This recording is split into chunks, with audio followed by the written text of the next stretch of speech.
दोस्तों, भारत में digital payment की दुनिया दिन प्रतिदिन तेजी से बदल रही है। आज करोड़ों लोग रोजाना यूपीआई का इस्तेमाल करते हैं, चाहे सब्जी खरीदनी हो थे, दूध का भुगतान करना हो या फिर लाखों रुपए का बड़ा ट्रांजैक्शन करना हो। लेकिन अब इस सिस्टम में नया नियम लागू होने वाला है, जो हर उस व्यक्ति पर असर डालेगा जो यूपीआई का इस्तेमाल करता है। तो चलिए जानते हैं, आखिर क्या हैं ये नए नियम, आपको क्या फायदे होंगे और किन बातों का ध्यान रखना जरूरी है। सेक्शन नए नियम क्या हैं? नए बदलाव के तहत यूपीआई लेन देन की सुरक्षा को और मजबूत किया गया है। खासतौर पर बड़ी राशि यानी हाई वैल्यू ट्रांजैक्शंस पर अब अतिरिक्त सुरक्षा सिस्टम अनिवार्य होगा। छोटे ट्रांजैक्शन जैसे RS-2000 तक की पेमेंट पर पहले जैसा आसान और बिना किसी रुकावट वाला प्रोसेस ही रहेगा। साथ ही दैनिक लेन देन डेली ट्रांजैक्शन लिमिट में भी कुछ बदलाव किए गए हैं, ताकि धोखाधड़ी को रोका जा सके और उपयोगकर्ताओं की सुरक्षा सुनिश्चित हो सके। बढ़ोतरी और फायदे। इस नियम का सबसे बड़ा फायदा यह होगा कि यूपीआई फ्रॉड और साइबर क्राइम पर काफी हद तक लगाम लग सकेगी।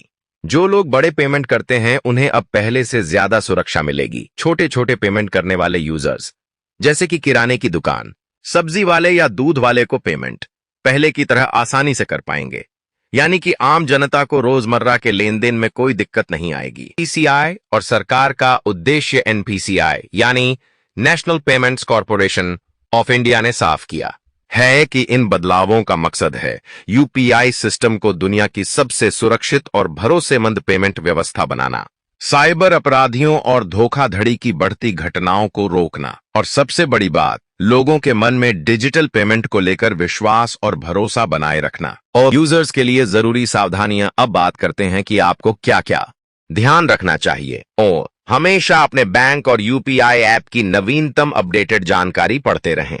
2. अपना यूपीआई पिन किसी के साथ भी शेयर ना करें। 3. किसी अज्ञात लिंक पर क्लिक ना करें।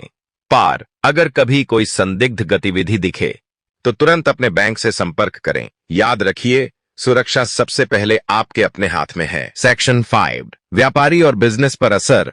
छोटे व्यापारी जो RS-2000 तक के पेमेंट लेते हैं उन्हें कोई बदलाव महसूस नहीं होगा, लेकिन जो बड़े ट्रांजैक्शन करते हैं उन्हें नई सुरक्षा प्रक्रिया से गुजरना होगा। हालांकि इसका असर बहुत हल्का होगा और बिजनेस पर किसी तरह की बड़ी दिक्कत नहीं आएगी। सेक्शन 6. भविष्य में आने वाले बदलाव। डिजिटल पेमेंट सेक्टर लगातार बदल रहा है। आने वाले समय में एआई और मशीन लर्निंग का इस्तेमाल किया जाएगा ताकि धोखाधड़ी को और बेहतर तरीके से रोका जा सके।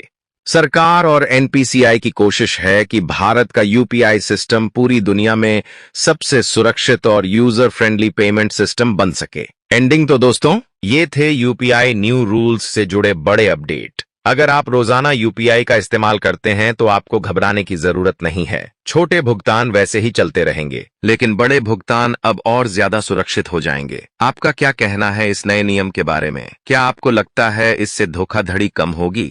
कमेंट में जरूर बताइए। वीडियो को लाइक कीजिए, शेयर कीजिए और चैनल को सब्सक्राइब करना मत भूलिए, ताकि ऐसी ही जरूरी जानकारी आप तक सबसे पहले पहुंचे।